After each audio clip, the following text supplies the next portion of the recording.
2024 के लोकसभा चुनाव से पहले कल यानी 23 जून को एक बड़ी विपक्षी बैठक होने जा रही है, जिसमें आम आदमी पार्टी के राष्ट्रीय संयोजक अरविंद केजरीवाल भी होंगे, उनके साथ भगवंत मान और संजय सिंह भी होंगे।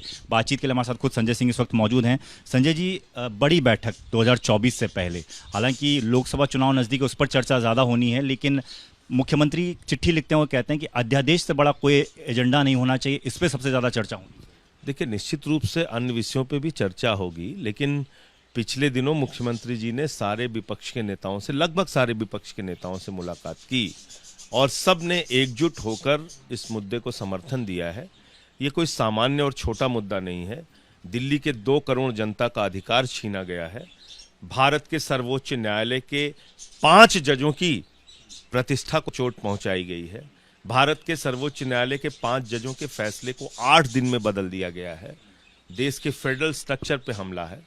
तो निश्चित रूप से इस पे चर्चा होनी चाहिए और मुझे उम्मीद है कि इस पे कुछ सार्थक परिणाम बैठक में निकल कर आएंगे।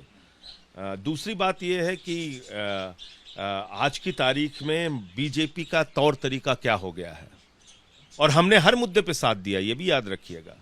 अरुणाचल में कांग्रेस की सरकार गिरा दी गई, हमने साथ दिया।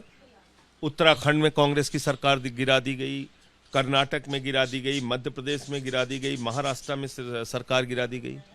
कई राज्यों की सरकार भारतीय जनता पार्टी ने तोड़फोड़ करके, ईडी सीबीआई का दुरुपयोग करके गिराई है, और इन तमाम मुद्दों पे हमने कांग्रेस पार्टी का साथ दिया। जब भी कोई राष्ट्रीय मुद्दा होता है, अंतर्राष्ट्रीय मुद्दा होता है, उस पर आपको एक व्यापक सोच रखनी होती है और उस पर एक स्पष्ट नजरिया रखना होता है। जब तीनों काला कानून आया, उस वक्त हम सारे लोग मिलकर उसके खिलाफ लड़े।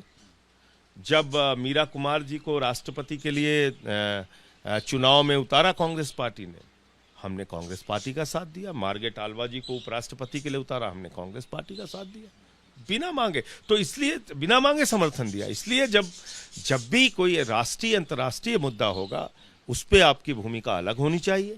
जब भी देश के संघीय ढांचे और लोकतंत्र को बचाने का मुद्दा होगा, संविधान को बचाने का मुद्दा होगा, उस पे आपकी भूमिका अलग होनी चाहिए।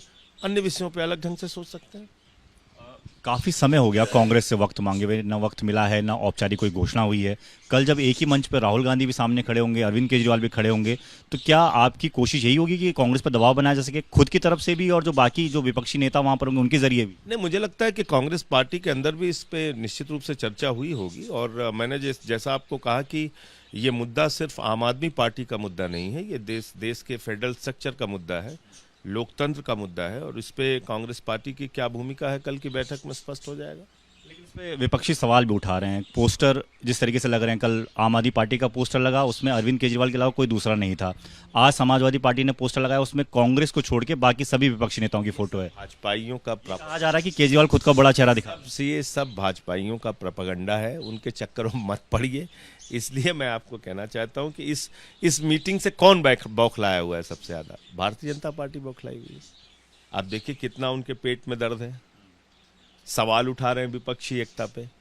अरे भाई, जिनके पुरखे जिन्ना की मुस्लिम लीग के गोद में खेलते थे, जिनके पुरखों ने जिन्ना की मुस्लिम लीग के साथ सरकार बनाई, जिस पार्टी ने अफजल गुरु को शहीद मानने वाली पीडीपी के साथ सरकार बनाई, आज वो विपक्षी एकता पे सवाल उठा रहे हैं।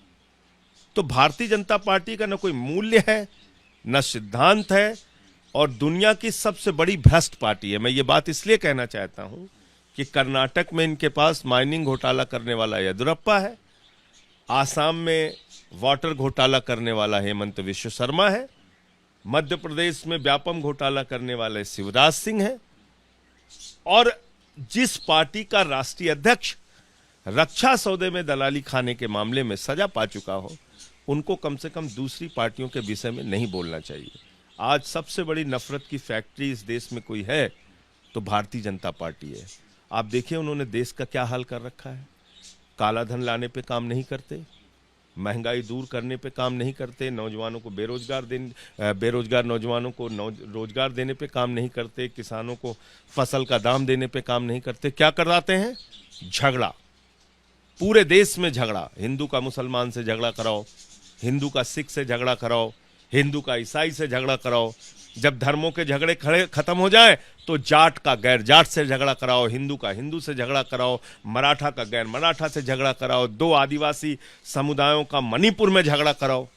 तो ये भारतीय जनता पार्टी दरअसल भारतीय झगड़ा पार्टी बन गई है और पूरे देश में नफरत फैलाकर, कभी किसान पे लाठी चला के, कभी पहलवान पे लाठी चला के, ये लोग देश को बर्बाद करने पर तुले हैं। और ये वक्त है, इस वक्त की ज़रूरत है कि सारे लोग एकजुट होकर इस पार्टी को रोकें, वरना देश बर्बाद हो जाएगा। 14 प्रधानमंत्रियों ने 55 लाख करोड़ का कर्जा लिया, अकेले मोदी जी ने 100 लाख करोड़ रुपए का कर्जा लिया। मैं समझता हूं कि आज जो हालात हैं इसमें सबको एक साथ मिलकर इस पार्टी को हटाने की जरूरत है। विपक्षी पार्टियों की बैठक से पहले शरद पवार का एक बड़ा बयान आया है, उसमें वो कह रहे हैं कि अगर 2024 में बीजेपी लौट कर आती है तो शायद उसके बाद कभी चुनाव हो ही ना। बिल्कुल सही कह रहे हैं।